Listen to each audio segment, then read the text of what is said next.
Hello! I'm Lisa Rubel from Quilty Zest, and I'm here tonight for a Facebook Live showing how to make fabric boxes. And I've got my two cameras set up. The second one was being a little finicky, so we'll see if it works or not. And I'm just doing a little pre-ironing so that we don't spend a lot of the Facebook Live with you guys watching me iron. So we'll just hang for a little bit and see who else joins. I'm just gonna go get to Facebook on my phone as well, because for some weird reason, since like February, I can't see the comments on my computer. So I've got 3 different devices: the computer for the face camera, a phone for the above camera, and then a second phone so that I can see the Facebook comments. And I see we've got Dawn, Bonnie, Kathy, Belinda. Oh, fantastic. We've got quite a group already. This is great. So thank you all for joining us tonight. We are having a bit of a wild week here. It's the first week of school. So my kids all went back to school yesterday. And then we also have had soccer practice, cross-country practice, a soccer game last night, a soccer tournament tomorrow, and a cross-country meet tomorrow. So we jumped right in with both feet and have all the things going on. So it's kind of nice to have this this quiet time tonight with you all instead of dealing with the chaos that is my house. Oh, we've got a couple more people joining us. Jan is here, Lisa Sheldon. It's so nice to see all of you. Just gonna tip this camera down a little bit. So, like I said, I'm gonna show you how to make fabric boxes tonight that you can use for organizing things. And I have 3 right here that I made. I started out with this one, which was using a different method. I did not like that method as much because it ended up being a much shorter box, but I really like the fabric, so I figured I would show this anyway. The fabric, for those of you who are not familiar, or a refresher for those of you who have come to some of these Facebook Lives, this is my Find Your Way fabric from Benartex, and so I've been using it in a lot of my tutorials for ThermOWeb. So then I switched over to this design, which has a little, you can keep it tall like this, or you can fold it down and have that contrasting color of the cuff. So, we've got Wisconsin, Ohio, and Bonnie's making us do a little work, the Mount Rushmore state, so that's South Dakota. She's making us name her state, but so welcome. Thank you all for joining us. And like Dawn said, please leave a comment letting us know where you're from. We do not have Benji tonight before anyone asks. So today is actually Benji's birthday. He turned 11 today. And I originally had this event scheduled for last night, and there was a soccer game, my oldest son's varsity soccer game. And so I asked Dawn if we could move it till it's 2 tonight, and then realized that that was Benji's birthday. So we had his little birthday dinner beforehand, and we've got some cake coming up. He picked a frozen lemonade cake, so he's very excited about it, and I am too. It's made with frozen lemonade concentrate and heavy whipping cream, sweetened condensed milk inside a graham cracker crust. And then you put some strawberry jam on top and kind of swirl it in. So I think it's going to be a delicious cake. So we're looking forward to having that. And hopefully he'll be back next month. But he opted out for tonight, which I understand. Oh, we've got Frankie from Vancouver, Washington. I think we've got all of the time zones covered. That's exciting.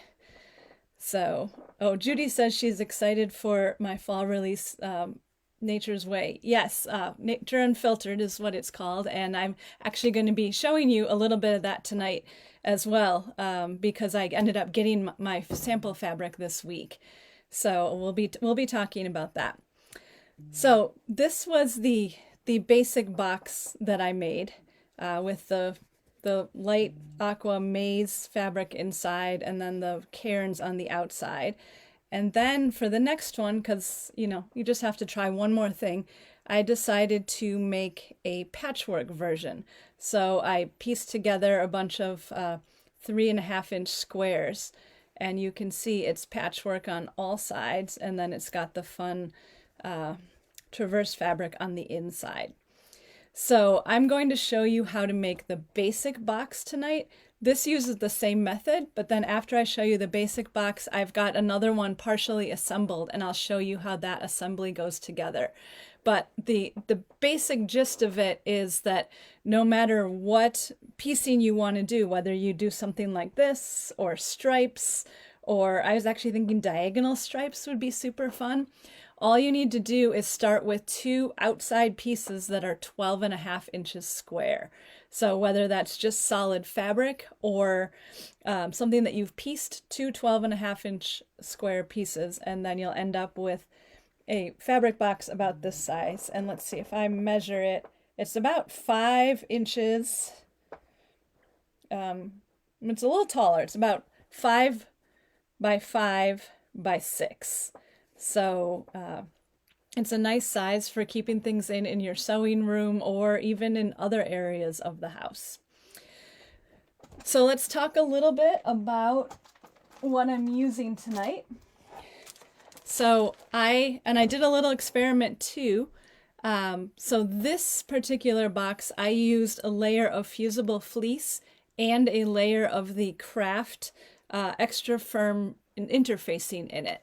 And it just gives it a little, the interfacing gives it a little bit more body, and it helps it, even if you put stuff in it, it's going to stand up and not really sag. But I like having that fleece in there as well, because then it gives it a little cushiness to it. And then for this one, just to see how it felt different, this one just has the Fusible fleece in it. And you can see that it does, it stands up just fine. It doesn't have quite the stiffness that this one does, but it works just fine with the Fusible fleece. So it just depends on how much stiffness you want it to have. And you could make it just with the Craft interfacing, but I like the Fusible fleece because you can see on this one I quilted it. I just did straight lines 1/4 inch from all of my seams, and so having that Fusible fleece behind it gives it a little bit of texture, a little bit of dimension. So that's why I like using the fleece. So this is the extra firm Craft Fusible interfacing, and then the HeatnBond Fusible fleece, and then to protect your iron, the pressing paper. Especially if you are making the pieced version, it's good to have this because you will have some exposed pieces of the Fusible fleece. So let's take a look at what we've got going. So when I promoted this and when I made my samples, like I said, I was using my Find Your Way fabric and was excited to be, finding another way to use that and show it off a little bit. But then on Monday, I got a box, a 40-pound box of fabric of all of the Nature Unfiltered fabrics. And that's so that I can make the rest of my sample quilts that go to support the new line. And yeah, that was a really heavy box. But I was so excited to have the fabric. And here I've got a stack of it right here. You can see that's some of the yardage. But I was so excited to have that I decided that tonight I would make my samples during the live out of the Nature Unfiltered fabric. So we've got the Starlight Gray, which will be the outside of my box, and then the Apple Green Leaflets will be the inside of my box. Because if you look closely at this, there's one of the outlines in the stars is that apple green color, so it's nice to kind of tie that in. So, and yes, Dawn is asking everyone to make sure they leave a comment to be entered in the drawing tonight. And you know what? I just realized I do not have a piece of the pressing paper over here, so I will be right back.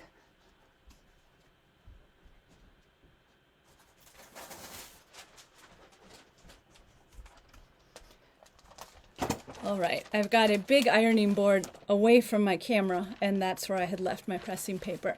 So what you need to start out with for these fabric boxes is 12.5-inch squares of fabric. And there's 2 that are for the outside of the bag, of the box, and then 2 for the inside of the box for the lining, and that's what I'm using the green for. So I have 12.5-inch squares of the fabric, as well as of the Fusible fleece cut already. And so the first thing we're going to do is to fuse the fleece onto the outer fabric. And so when I do this, you know what? I have to switch camera views. Give me 1 sec. Okay. And when I do this, I put the fleece with the rough side facing up, and then I put my fabric on top, because then the iron is just going through my fabric to activate the heat of the fleece and not having to go through all of the fleece. So I'm going to put the pressing paper on top and then start working my way across this. And what I do is I start in the middle. Oh, thank you for all the comments about the fabric. I love it too, and I'm really excited to be using it. So, hi Megan. Oh, you'll watch the replay, and your birthday's in 4 days. Well, happy birthday to you as well. Thanks for popping in tonight. So I'm going to fuse the fleece to my fabric pieces, and I've got the pressing paper on top, because that way, if my pieces aren't perfectly lined up, I'm not getting any of the Fusible stuck on my iron. And I find I'm pretty good when I'm fusing small pieces and it doesn't take a long time and I have patience. But when I'm fusing larger pieces where I have to move the iron a lot, I tend to get distracted and not do a good job holding it down for the proper amount of time in each spot. And so, especially when I'm talking, like tonight. But so as you fuse it, you can just kind of check and see if it's all tight. It is. Fantastic. And then I'm going to do the second piece in the same way. And I did cheat a little bit tonight, because the interfacing takes a little bit longer to fuse. So that's what I was doing when the live started, because it's, you don't need to watch me iron all of the pieces. So we'll just talk about it instead. But you can see I've got the craft interfacing fused to the back side of my lining fabrics. And that more so than the fleece is the one where like I said, where I don't hold it long enough. It's supposed to be 10 to 15 seconds per spot, and I need to focus when I'm doing that to make sure I really hold it long enough so that it does stick very well. But ultimately these will all be stitched as well, so there's that as a backup. Okay. So I'm also going to do a little sewing on camera tonight. So I'll slide the computer a little bit for that so that you can see what I'm doing. Okay, all right, great. That one is all set. Okay, I'm going to move my ironing surface. And so what I'm going to do is take these 2 outside pieces and layer them right sides together like that, and just put a couple pins in to hold it. And I'm going to stitch around 3 sides of this piece, and that will be the starting point of my outer bag. So let's see if I can, I'm going to switch views. Okay, so I'm going to come over here and stitch. So when you are using Fusible fleece, you can use a walking foot if you want, and that will help to kind of move your foot along over the 2 layers of batting. I don't have mine on tonight because I didn't want to switch back and forth between the lining and the outer bag, but I do recommend that when you've got multiple layers of batting. So I'm just going to go around the 3 sides, and what you want to do at the beginning and the end is backstitch so that it kind of locks up the stitches for when we're putting the bag together, or box, I keep calling it a bag, the box together, because it'll kind of pull on that. So one more side.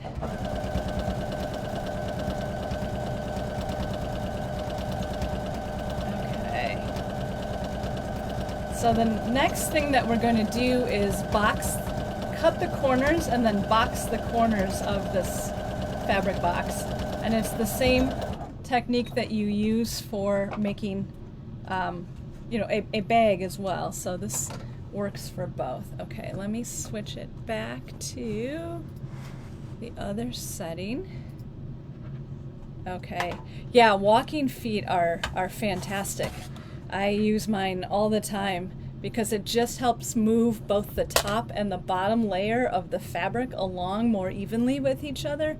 So anytime I have a layer of batting or anything thick, I use my walking foot. So now what we're going to do is cut 2 squares out of the bottom of this outer bag, and I'm going to cut 3-inch squares. So the general kind of rule of thumb when you're looking to create a bag or a box, I keep doing that, that's mostly square, is to have it be a quarter of the size. So if this is 12 inches, then we're going to go to 3. So I'm going to do that on both, and you'll see you want to try not to go too far. Oh, I got to come up a little bit so you can see it. You want to try to not cut too far with your rotary cutter. So the other thing you can do is you can actually just trace it with a pencil or some sort of fabric marking pen, and then you can cut it with a scissors instead if you're worried about cutting too far with your rotary cutter. And so a lot of times I don't cut far enough, and then I need to go back and kind of get at that corner. So these corners we're going to toss. We don't need those. And then we're going to box the corners. So what you do is you pull, you can see I'm pulling from those 2 corners so that my bottom seam and my side seam overlap and meet in the middle. And then you can see, because I've got kind of a thick seam allowance here with the layers of fleece, so I'm going to push one seam allowance to the right and the other one to the left, and that will spread them out a bit. And then what I like to do is just to pin on both sides of that and then pin out to the ends. So that square that you cut out ends up making a straight line right there. So yeah, Bonnie, I agree. A lot of times I do it with scissors as well because I feel like I have a little more control with my scissors, but either one works. So I'm going to do the same thing on the other side. So I pull out from those cut corners so that my seams match and put in a couple more pins. And this is what's called boxing the corners, if that's something you're not familiar with. Okay, I'm going to just take this over to my machine quick, and I'm going to sew with a 1/4-inch seam allowance, backing up a little bit at the beginning and the end to secure it.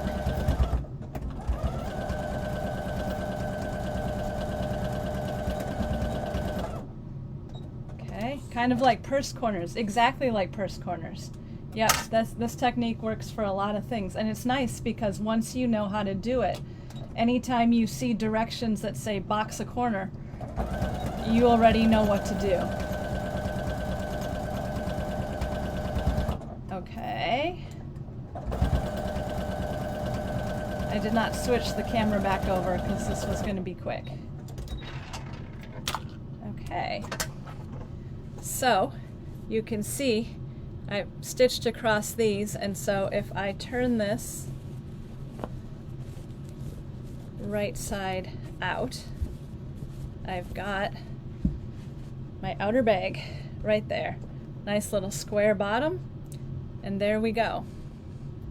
Okay, so I'm going to set the outer bag aside, and now I'm going to do the same thing with the lining that has the interfacing on it. Oh, Dawn is asking what people would store in their fabric boxes. You know, Dawn, actually I made a box like this 2018, and I do store my binder clips in it. The only drawback to that is because it doesn't have a top, you know, to enclose them. So I've definitely spilled my binding clips a couple times, but it is great because it's super easy to just reach into and grab the binding clips. I was thinking I might store my sewing chocolate in one of these. I like the Dove dark chocolates that are in the little individual wrappers, and that might be a really nice thing to put in there. Bonnie keeps her clips in a lid because of cats. Understandable, for sure. Oh, yarn balls. Yep, that would be a good thing as well. I mean, there's so many different uses for little boxes like this. Okay, one more side.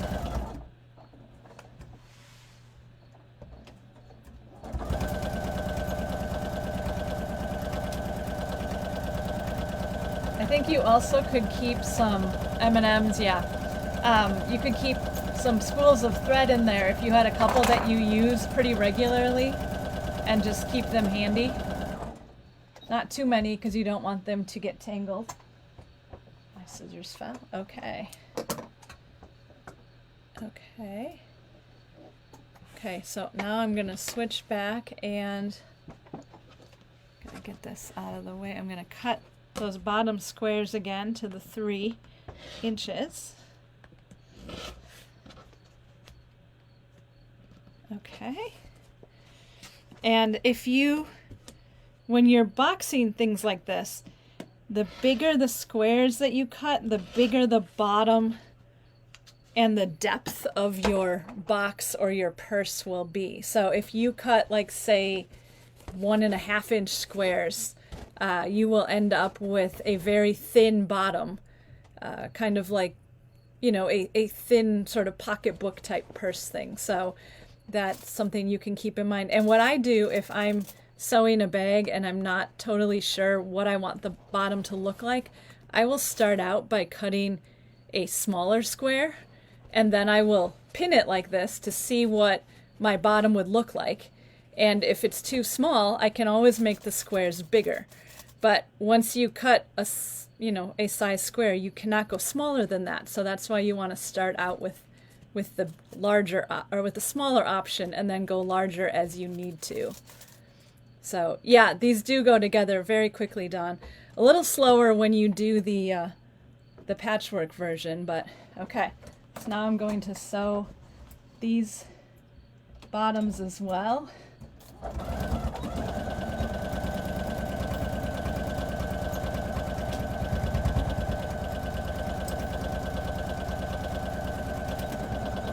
Okay.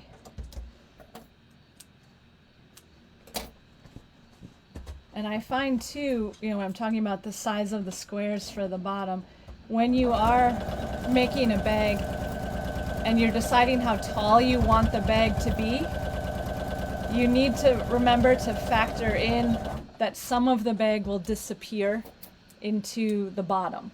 So I always try to make my bags a little little taller than I think, because I'll lose some of that on the bottom.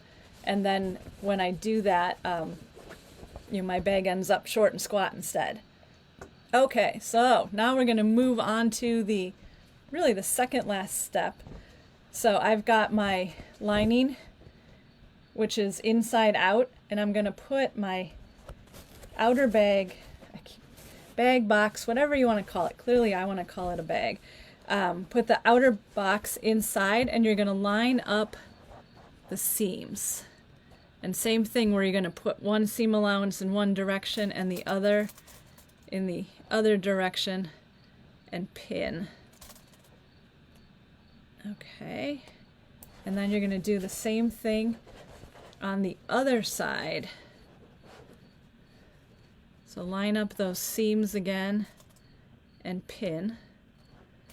And really the reason we line the seams up, you don't necessarily see them, but it helps you sort of space out the lining and the outer box so that you don't end up with puckers. So then I'm just going to work my way around the outside, putting some more pins in, just to try to get the inner and the outer aligned and have it all be nice and smooth. So almost all the way around. Okay, so the next step, oh, this is my other trick. So we're going to leave an opening at the top for turning. And so what I do, because sometimes I start sewing and I just get carried away and forget to stop. So what I do is I will actually put in a double pin and at each end of where I'm having my opening, and that will remind me I started a double pin, and then it will remind me when I get to the double pin again to stop. And so what we're going to do is we're going to sew all the way around with a 1/4 inch seam allowance from double pin to double pin. And people ask which way do you sew it. You can either sew with this on top. If you do this, I recommend, if you've got an extra piece on your sewing machine like I do, I recommend taking it off because it will get in the way. Or you can sew on the lining side. So whichever you find more comfortable is how you can do it. But just go and then backstitch at the beginning and the end to make sure that it's secure. So turn this and you all can watch me sew.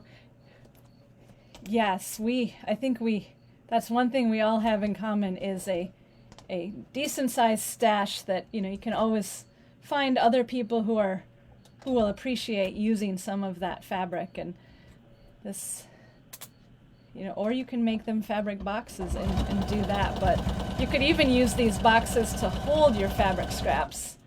But I like this project because it will make a dent in your scraps, but you don't have to have big yards to do it. It's just, the couple 12.5 inch squares.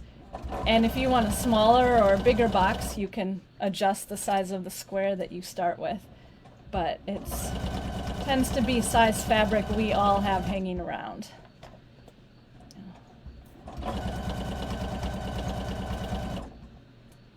Okay. I am almost all the way around, coming up on my double pins, which will remind me to stop, backstitch a little bit. And so the reason I do that instead of leaving an opening in the lining is because it just creates a cleaner finish, because we'll fold these edges in. Okay, so I've got it stitched together except for this opening right here. Oops, let me switch. Okay, except for this opening right here. And so the one thing I'm going to do before I maybe made a small mistake, but what I do before I turn it right side out is I will take these two open edges and I will fold them back and press them. And that way, when I do have it turned right side out, I've already got those folds pressed in, so the two raw edges will go together a little more nicely. I think I didn't quite catch the edge, so it might not work for me tonight, but let's take a look. So now I'm going to turn the box through the opening, and obviously the bigger the opening, the easier it is to turn it, but then also there's more opening to close. So, okay, there we go. I've got it turned, and so then what you can do is tuck the lining all the way inside.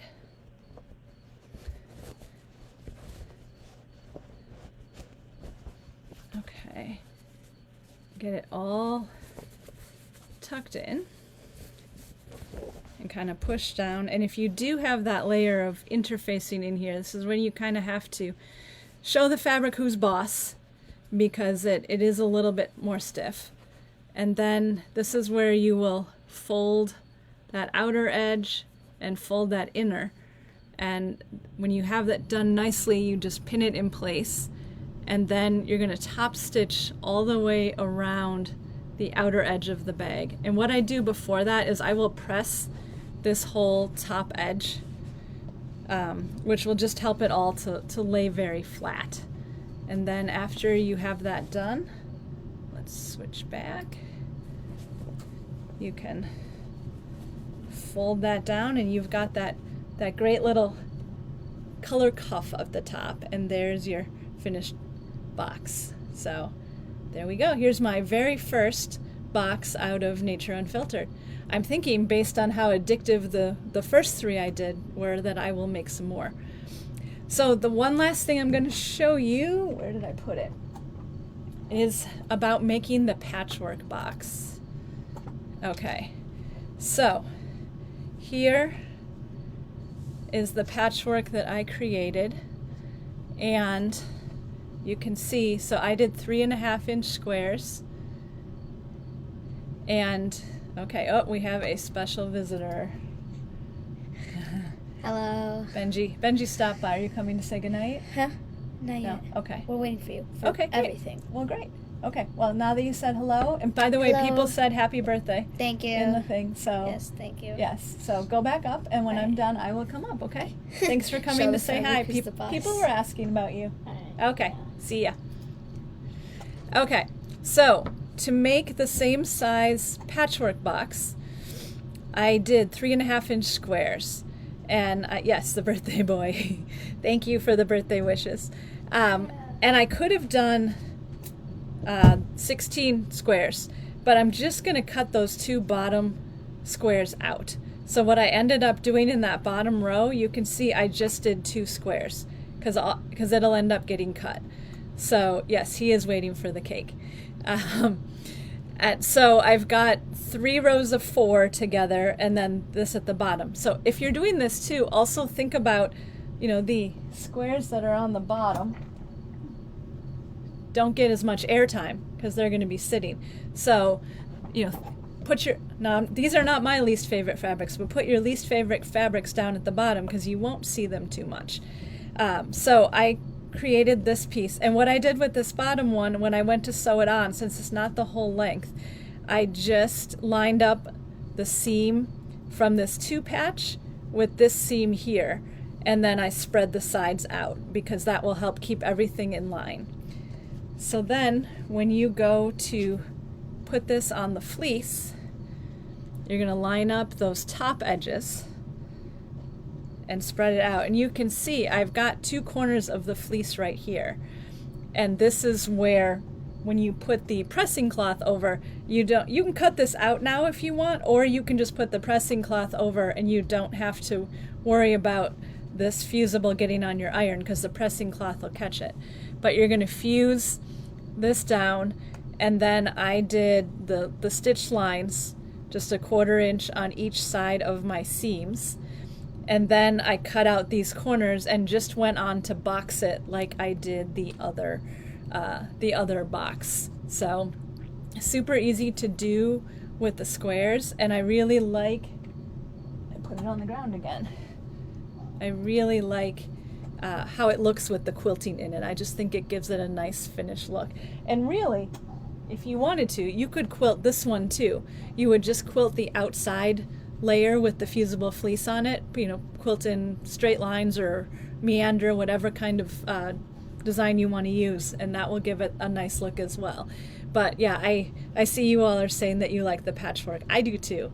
I do want to try one with diagonal piecing, because I think that would be really fun as well. But I love the patchwork, so I will be finishing this one. And if you follow me on Instagram at Quilty Zest, you will ultimately see my finished fabric boxes, because I'm excited to get these done, and maybe they will be gifts. We'll see. So, all right. Does anyone have any questions about what I did tonight? If so, if you want to pop it into the comments, and I'll see if I can answer you. I will, while we're kind of waiting for that. So Nature Unfiltered, which are the fabrics you saw in here and in the limbo quilt behind me, will be in shops this fall. And I actually just finished, I've got 5 patterns that go with this fabric line, and I just finished them this week and put them on my website this morning. So Limbo, which is this one right here, is a free download on my website, Quilty Zest. So if you go there and then go to the shop, you can download that pattern, and then if you like that fabric as much as I do, when it comes into shops, you can grab some and make your own version of Limbo. But you'll be seeing some of my other Nature Unfiltered quilts as the fall goes on. So, and I don't think we had anyone in Wisconsin tonight besides Lisa, who's already knows about this, but I'm going to be at the Great Wisconsin Quilt Show September 4th, 5th, and 6th, I believe, a Thursday, Friday, Saturday. And I will have my quilts there, and I will be giving a couple lectures talking about fabric design for both Find Your Way and Nature Unfiltered. So if you feel like a road trip to Wisconsin, come see me. So, well, fantastic. Dawn, do we have a winner tonight? We'll see if she's got someone. And I hope that all of you have a more relaxing week than I am. And if you do make these fabric boxes, I hope that you'll share a picture in the ThermOWeb craft room, because it would be fun to see what fabrics you chose and how yours turn out. So hopefully you're inspired by these projects, can make some, and then show us what you put in them as well. So like I said, I'm gonna put chocolate in one of mine for sure, and we'll see what happens in the rest of them. But I'm envisioning them like all along the windowsill, the different little fabric boxes. So, oh, we do have a winner. Fantastic. Okay. Let's see. Oh, Lisa Sheldon. Great. All right. Well, thank you very much, everyone. I'm going to head back upstairs to have some frozen lemonade cake for Benji's birthday. But thank you for joining us tonight, and being involved in the comments is always more fun when we're having a conversation in the comments. So I appreciate that, and I'll see you here next month, and we'll see what next month's project is. But have a great night. Bye.